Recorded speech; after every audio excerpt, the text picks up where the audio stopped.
नाज़रीन नवां आगाह कयूं वॾे वज़ीर सैयद मुराद अली शाह जी सदारत हेठि काबीना जो इजलास थियो आहे। सिंध काबीना विलेज इलेक्ट्रिफिकेशन खे सोलर पी टेक्नोलॉजी वसीले बिजली मुहैया करण जी मंज़ूरी ॾेई छॾी आहे। इजलास में ॻाल्हाईंदे तवानाई वारे वज़ीर इम्तियाज़ शेख चयो त असां वटि मुतबादिल टेक्नोलॉजी तौरु सोलर तवानाई मौजूदु आहे। हुन चयो त अॻु में ई सोलर ट्यूब वेल्स ऐं सोलर स्ट्रीट लाइट मौजूदु आहिनि। इम्तियाज़ शेख चयो आहे त मिनी सोलर ग्रिड क़ाइमु करे ॻोठनि खे बिजली फ़राहम करे सघिजे थी।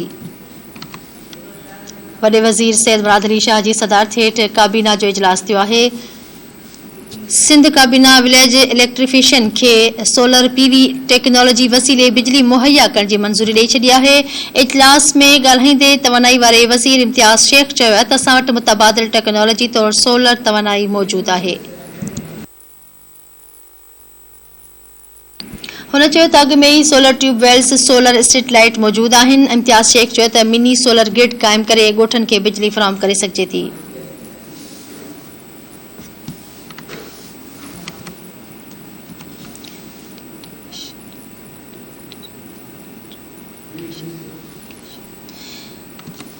वॾे वज़ीर सैयद मुराद अली शाह जी सदारत हेठि सिंध काबीना जो इजलास थियो आहे। सिंध काबीना विलेज इलेक्ट्रिफिकेशन खे सोलर पीवी टेक्नोलॉजी वसीले बिजली मुहैया करण जी मंज़ूरी ॾेई छॾी आहे। इजलास में ॻाल्हाईंदे तवानाई वारे वज़ीर इम्तियाज़ शेख चयो त असां वटि मुतबादिल टेक्नोलॉजी तौरु सोलर तवानाई मौजूदु आहे। हिकु भेरो ॿीहर कराची खां धरती टीवी न्यूज़ जो रिपोर्टर शबीर लाशारी लाइन ते मौजूदु आहे। जी शबीर आगाह कजो वॾे वज़ीर सैयद मुराद अली शाह जी सदारत हेठि सिंध काबीना जो इजलास थियो आहे। जी बिल्कुल पहुंचे वॾे वज़ीर सैयद मुराद अली शाह जी सदारत हेठि सिंध काबीना जो इजलास जारी आहे। सिंध काबीना जे इजलास में काबीना मेंबरनि सलाहकारनि चीफ सेक्रेटरी ॿियनि लाॻापियल ऑफिसरनि शिरकत कई आहे। सिंध काबीना विलेज इलेक्ट्रिफिकेशन खे सोलर पीवी टेक्नोलॉजी वसीले बिजली मुहैया करण जी मंजूरी ॾेई छॾी आहे। इजलास दौरान तवानाई वारे सूबाई वज़ीर इम्तियाज़ शेख जो चवणु हो त असां वटि मुतबादिल टेक्नोलॉजी तौरु सोलर तवानाई मौजूदु आहे। अॻु में ई solar tubewells solar street lights मौजूदु आहिनि। संदसि चवणो त मिनी सोलर ग्रिड स्टेशनूं क़ाइमु करे ॻोठनि खे बिजली मुहैया करे सघिजे थी। वॾे वज़ीर हिदायत कई त उन लाइ डिविज़नल सतह ते कुझु कंपनियूं प्री क्वालिफिकेशन कनि। हिकु दफ़ो ॿीहर असां पंहिंजे नाज़रीन खे ॿुधायो त वॾे वज़ीर सैयद मुराद अली शाह जी सदारत हेठि सिंध काबीना जो इजलास जारी आहे। काबीना इजलास में काबीना जे मेंबरनि वॾे वज़ीर जे सलाहकारनि चीफ सेक्रेटरी ऐं ॿियनि लाॻापियल ऑफिसरनि शिरकत कई आहे। सिंध काबीना जे इजलास दौरान सिंध काबीना जे गुज़िरियल इजलास जे मिनट्स जी मंज़ूरी पिणु ॾिनी वई आहे। उनखां अलावा काबीना विलेज इलेक्ट्रिफिकेशन खे सोलर पीवी टेक्नोलॉजी वसीले बिजली मुहैया करण जी मंज़ूरी ॾेई छॾी आहे। तवानाई वारे सूबाई वज़ीर इम्तियाज़ शेख जो चवणो हो असां वटि मुतबादिल टेक्नोलॉजी तौरु सोलर तवानाई मौजूदु आहे। अॻु में ई solar tubewell solar street lights मौजूदु आहिनि।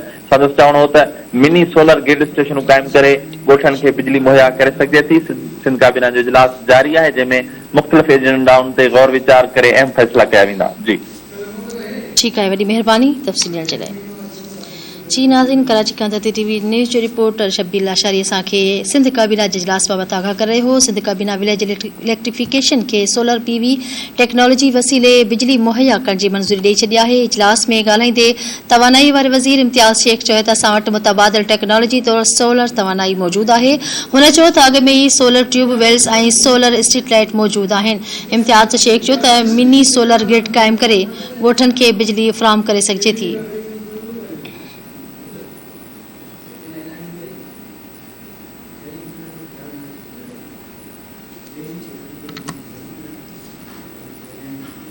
वॾे वज़ीर सैयद मुराद अली शाह जी सदारत हेठि काबीना जो इजलास थियो। सिंध काबीना विलेज इलेक्ट्रिफिकेशन खे सोलर पीवी टेक्नोलॉजी वसीले बिजली मुहैया करण जी मंज़ूरी ॾेई छॾी आहे।